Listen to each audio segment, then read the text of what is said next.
Histoire d'en dire plus.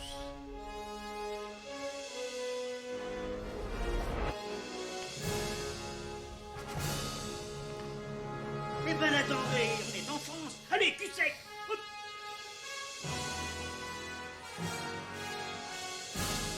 Personne ne veut le croire et pourtant c'est vrai, ils existent, ils sont là, Tarnatata.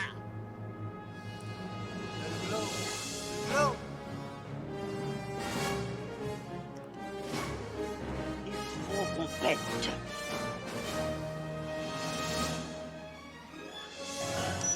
Voyons, circuit branché, correcteur temporel temporisé.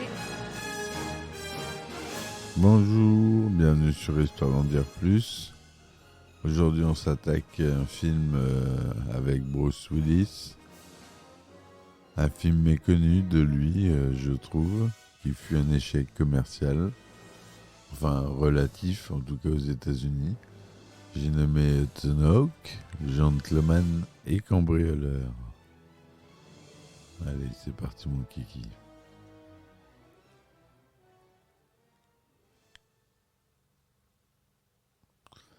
Alors, Hudson Hawk ou Gentleman Cambrioleur, ou Hudson Hawk,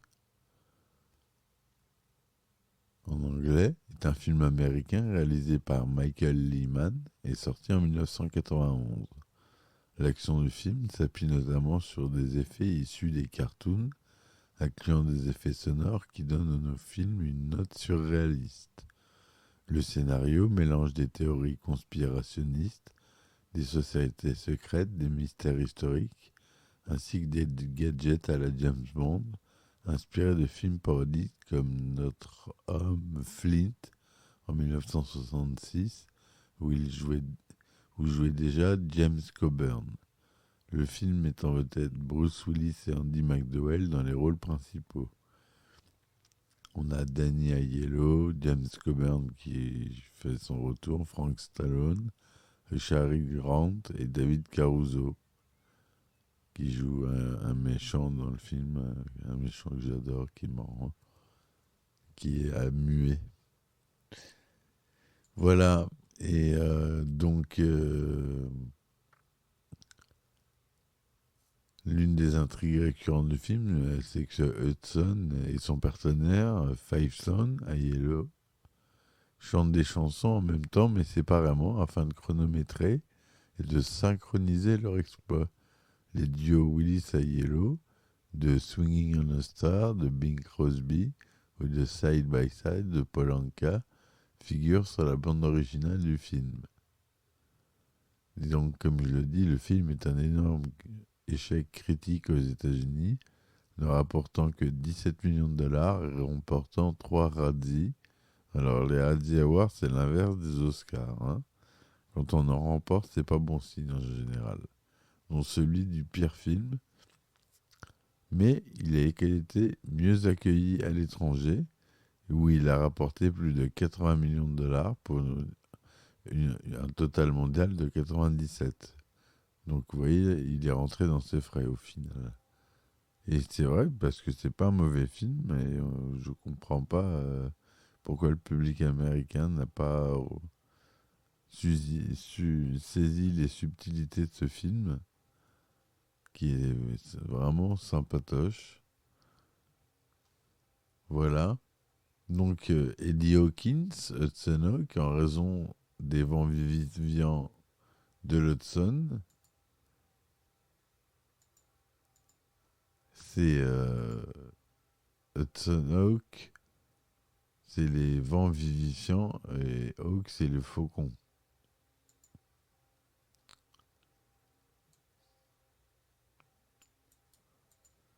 Voilà. Et ce que je voulais vous dire, les 97 millions, ils sont pas volés.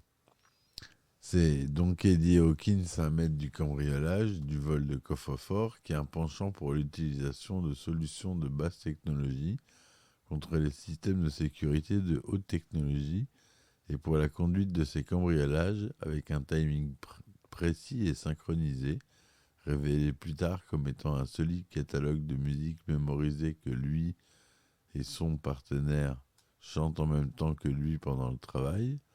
Lors de sa libération et de son premier jour de liberté conditionnelle, lui et son ancien partenaire, Tony Five Stone Messina, cherchent une bonne tasse de cappuccino.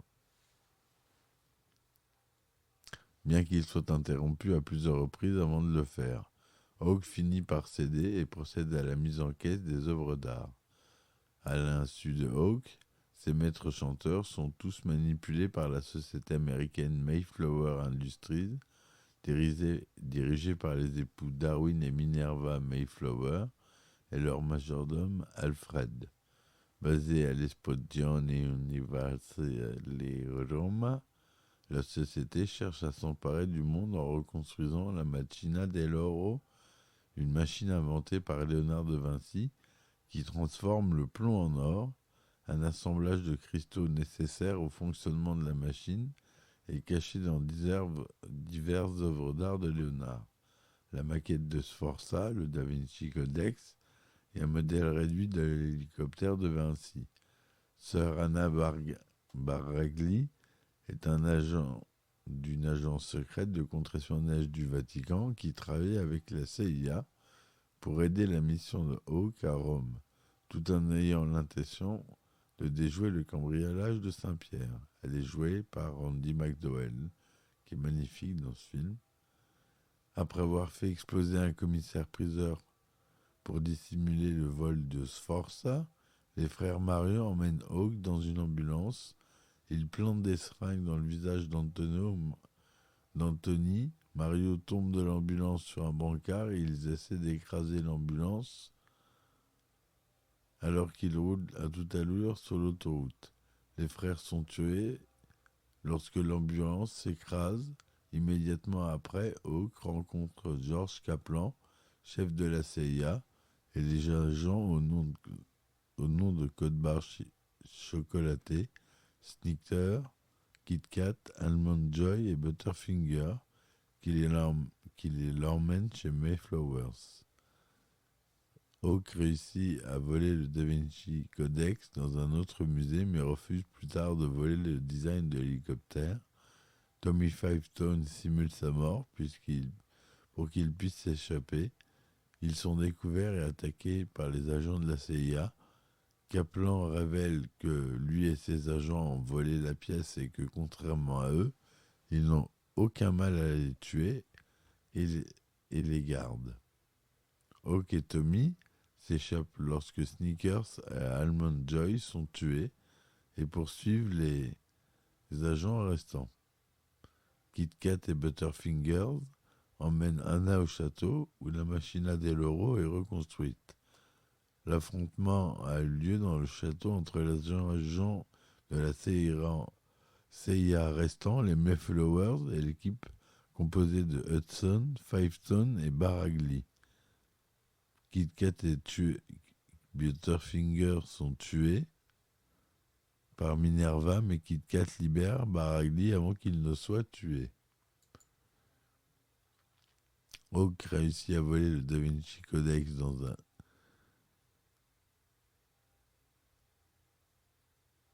Lorsque la machine est activée, elle fonctionne mal et explose, tuant les Mayflowers. Hawk continue le combat d'Alfred, utilisant ses propres lames pour le décapiter. Hawk et Baragli s'échappent du château en utilisant la machine volante de Vinci, découvrant Tommy qui les attend dans un café, ayant miraculeusement échappé à la mort grâce à une combinaison d'airbag et un système d'arrosage dans la limousine. Le monde étant sauvé et les secrets de Da Vinci protégés, Hawk peut enfin savourer un cappuccino. Le film a reçu que 31% sur Rotten Tomatoes à partir de 45 critiques, avec une moyenne de 4,6 sur 10. Donc c'est pas top. 17% sur Metacritic, sur 15 critiques. Mais CinemaScore lui donne un C+, sur une échelle de A+ à F. Moi, je trouve ça dommage. Il y a un jeu vidéo qui est sorti sur NES, Game Boy, Commodore 64, Amiga, ZX Spectrum, Amstrad CPC et Atari ST. Il a eu un gros succès en VHS et en DVD et en Blu-ray. Moi, je l'ai en Blu-ray. C'est un de mes films préférés, ce film.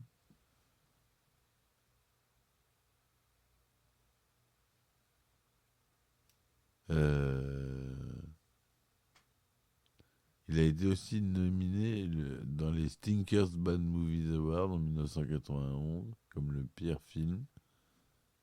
Il a reçu 3 Golden Raspberry Awards pour le réalisateur, les man, les screenplays, l'image, et des nominations pour l'acteur Bruce Willis, l'acteur de support Grant et l'actrice de support Bernhardt. Il a été donc nominé à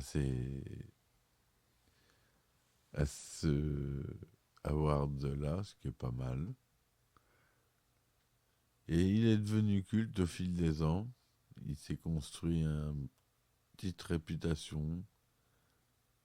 Les fans de cinéma connaîtront ce film. J'en suis sûr. Si vous ne l'avez pas vu, je vous conseille de le revoir. Ça fait toujours du bien. Le budget était 65 millions de dollars. Hein. Donc ça a fait du bien parce qu'il y a 17 millions aux États-Unis. Le film dure 100 minutes.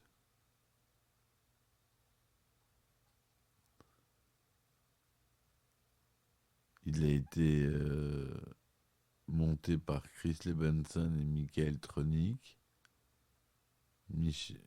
Michael Carmen et Robert Kraft à la musique. Production Silver Pictures, distribution à la TriStars. Et il s'en sort bien. Il a remboursé son film et il a fait un peu de chiffres. Donc, comme on dit, c'est un bon film. Ça remplit le job. On ne lui en demande pas plus. C'est un bon film de Willis. Parce qu'il a fait des merdes, il faut le dire. Le pauvre, il est malade, il faut pas se moquer, mais là, dernièrement, il a fait vraiment des horreurs. Limite du Asylum. Wild Bunch. Limite, enfin bref. Voilà. Il est sorti aux États-Unis le 24 mai 1991. Et j'ai pas la date de sortie en France.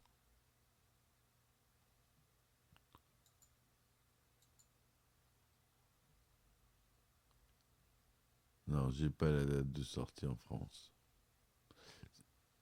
Si, pardon, le 21 août 1991. Bruce Willis y jouait Hudson Hawk, dit Eddie Hawkins. Danny Aiello dit Tommy Fiveton. Andy McDowell, Anna Baragli. Richard E. Grant, Darwin Mayflower. Sandra Bernard, Minerva Mayflower. James Coburn joue George Kaplan. David Caruso, Kit Kat. Lorraine Toussaint, Nuts Amande. Donald Burton, Alfred. Andrew Biernayaski, Bounty. Don Harvey, Snickers.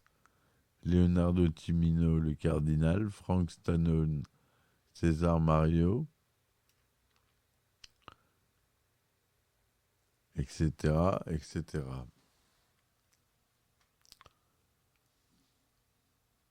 Voilà, je pense que ma critique est complète. Si vous avez envie de revoir ce film, procurez-vous le Blu-ray.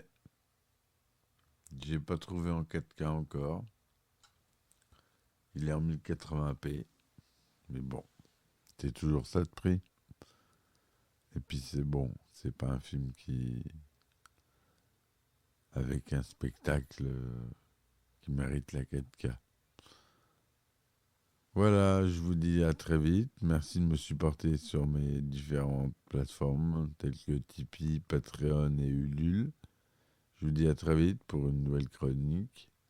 Merci de m'avoir suivi et à bientôt. Ciao, ciao.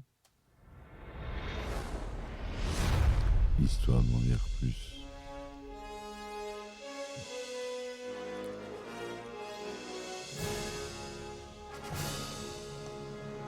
Eh ben attendez, on est en France. Allez, cul sec. Hop.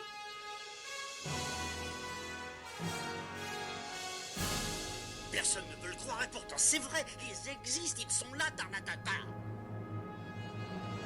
Le globe. Il faut qu'on pète.